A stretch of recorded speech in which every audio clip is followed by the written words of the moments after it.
खबर छोटी हो या बड़ी मगर बेबाक होगी। हर खबर पर होगी पैनी नजर। आप देख रहे हैं बिजनौर दस्तक। आदाब, नमस्कार। मैं आपके साथ शाफिया अंजुम हाजिर हूँ इस खबर के साथ। खबर बिजनौर से।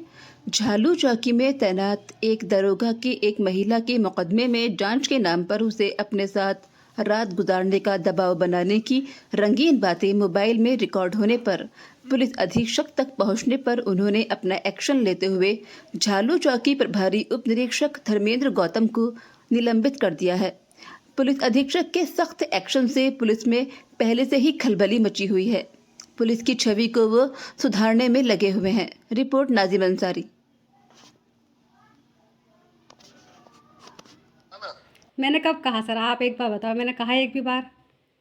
आपने कहा नहीं, मैं केवल पूछ रहा हूँ आपसे। नहीं नहीं नहीं नहीं नहीं नहीं नहीं है? नहीं, बिल्कुल भी नहीं। मैं आपके हर तरीके से आपका मैं साथ दूंगा, लेकिन मेरी जो कानूनी मजबूरी है उसमें मेरा आप साथ दीजिए। जी सर, बिल्कुल है ना? बिल्कुल बिल्कुल। कब आ रही हो? मैं सर कल परसों तक आ जाऊंगी, परसों तक। कोई दोस्त लेके आओगी? परसों को? अबे यार, यहाँ झालू में तो देख लो कम से कम। अच्छा, झालू में तो कोई सी दोस्त है ही नहीं मेरी। है? झालू में तो कोई दोस्त ही नहीं है, सबकी शादी हो गई मेरी दोस्तों की। तो शादीशुदा का मना कर देगी? शादीशुदा? अब देखती हूँ। मना कर देगी क्या तुम्हारे कहने से? सर मेरी सारी सब फ्रेंड ससुरालों में हैं। और तुम आओ। मैं अपने घर हूँ। अगर दोस्त नहीं ला सकते हो फिर मैं तुम्हें देखूंगा, मैं ध्यान रखना। अच्छा, ठीक है मजाक सर। नहीं कर रहा हूँ। ठीक है सर, ठीक है। नहीं, तुम नहीं ला सकती तो फिर मैं तुम्हें देखूंगा। अच्छा। मुन्ने सुन लो मेरी बात। हाँ हाँ। फोन पे कह रहा हूँ, चाहे मेरे संग रिकॉर्डिंग कर लो, फांसी लटका देना मुझे तुम। क्या चाहिए सर? चाहे फांसी पे लटका देना मुझे। अच्छा। आपका नाम? निदा। क्या मामला है आपका? क्या दिक्कत वो हुई है आपको? नहीं, आपका क्या नाम है? निदा। आप कहाँ की रहने वाली हैं? मैं झालू मोहल्ला मौलवियान। आपका क्या मामला हुआ? सर मैंने केस किया था अपने हस्बैंड के खिलाफ। उसने मुझसे शादी की थी सुहेब ने, और उसके घर वालों के खिलाफ उन्होंने दहेज मांग की है और लड़का जब से गायब है। तो जब मैंने केस किया, ये हल्दौर थाने में केस हुआ है, दर्ज हो गया है। और उसके बाद अभी उसकी विवेचना चल रही थी, जिसकी विवेचना कर रहे हैं ये धर्मेंद्र कुमार गौतम एसआई, झालू चौकी इंचार्ज जो हैं, वो उसकी विवेचना कर रहे हैं। तो उन्होंने मुझे 16 तारीख को रात को कॉल करके बोला कि तुम सुबह मसूरी चलना है इन्वेस्टिगेशन के लिए, उसमें तुम्हें साथ जाना पड़ेगा। तुम सुबह वहाँ पहुँचो और हम तुम्हें वहाँ देहरादून मिल जाएंगे। उसने बोला तो मैं वहाँ गई। देहरादून 11 बजे पहुँच गई थी। 3 बजे वो आए वहाँ पर, और उन्होंने बोला अपने साथ किसी को लेकर आना। तो मैं अपनी फ्रेंड को साथ में लेकर गई थी, प्रियंका को। फिर उसके बाद वो उन गाड़ी में एक महिला कांस्टेबल थी, एक और कांस्टेबल था और दरोगा था, वो जो एसआई वो है धर्मेंद्र कुमार। तो उन्होंने अपनी गाड़ी में हम दोनों को बिठा लिया। उसके बाद वो मुझे वहाँ मसूरी लेकर गए। मसूरी में इन्वेस्टिगेशन के लिए जिस होटल में हम रुके थे वहाँ पर उन्होंने इन्वेस्टिगेशन की।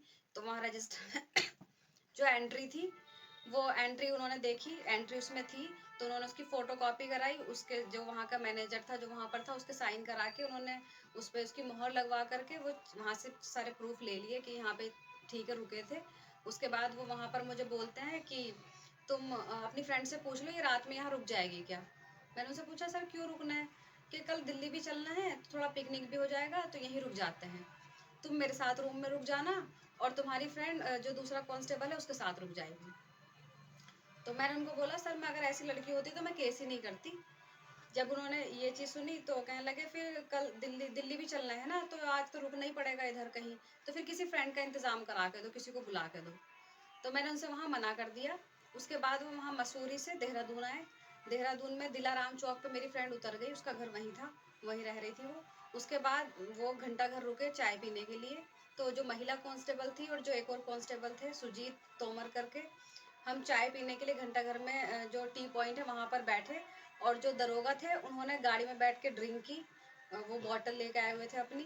वो ड्रिंक करने के बाद वो वापस गाड़ी से उतरे, फिर वापस मुझे हाथ, मेरे बार बार कंधे पे हाथ रख रहे थे, बार बार टच कर रहे थे, एक साइड में लेके गए तो बोलने लगे मेरे हाथ में केस है और जो मेन धारा है 376 और 313 ये तो मैं हटाई दूंगा, या तो तुम ऐसा करो, या तो अपनी किसी फ्रेंड को लेकर आओ, और या फिर दिल्ली में तो तुम्हें इंतजाम करना ही पड़ेगा, और या फिर तुम्हें मेरे, अगर फ्रेंड नहीं लाओगी तो जब मैं तुम्हें बुलाऊंगा जब तुम्हें मेरे पास आना पड़ेगा।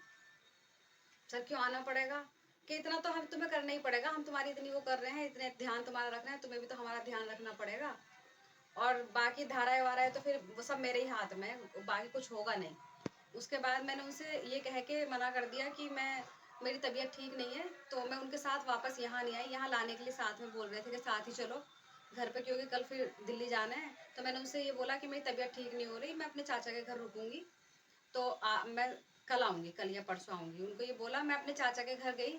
जैसे ही चाचा के घर गई उनकी व्हाट्सएप पे कॉल आई मेरे पास कि तुम पहुँच गई और तुम्हारे पास में कौन कौन है। तो मैंने बोला मेरी चाचा की बेटी है और मेरी चाची खाना बना रही है। अच्छा, रिकॉर्डिंग तो नहीं कर रही हो? मैंने बोला सर इस पे व्हाट्सएप पे रिकॉर्डिंग कैसे होगी? मेरे चाचा पास में थे, तो मैंने अपने चाचा को बोला चाचा इस पे रिकॉर्ड कर लो ये कॉल अपने फ़ोन से। तो उन्होंने वीडियो बनाई है, उस कॉल पे रिकॉर्ड की है। तो उसमें भी वो वही चीज़ बोल रहे हैं कि झालू में अपनी कोई फ्रेंड लेके आओ अपने साथ। तो मैंने उनको बोला सर मेरी झालू में कोई फ्रेंड नहीं है, मेरी सारी फ्रेंड्स की शादी हो गई है और सब अपनी अपनी ससुराल में है। तो सब ससुराल में, तुम कहाँ हो? मैंने बोला मैं अपने घर हूँ। तो फिर वो तो फिर तुम्हें आना पड़ेगा, अगर फ्रेंड नहीं आएगी तो तुम्हें आना पड़ेगा मेरे पास जब भी मैं बुलाऊंगा। तो झालू में आके टाइम दो मुझे। आपकी शादी कहाँ हुई थी? दिल्ली में। कब हुई थी? मेरी 9 सितंबर 2022। जब विवाद कब से है शादी के? ये दिसंबर से है, दिसंबर से ये चीज़ें चल रही हैं। शादी के कुछ समय बाद से ही? हाँ, शादी के कुछ समय के बाद से सब चीज़ें चल रही हैं। और यहाँ पर फिर रिपोर्ट नहीं हो पाई थी मेरी।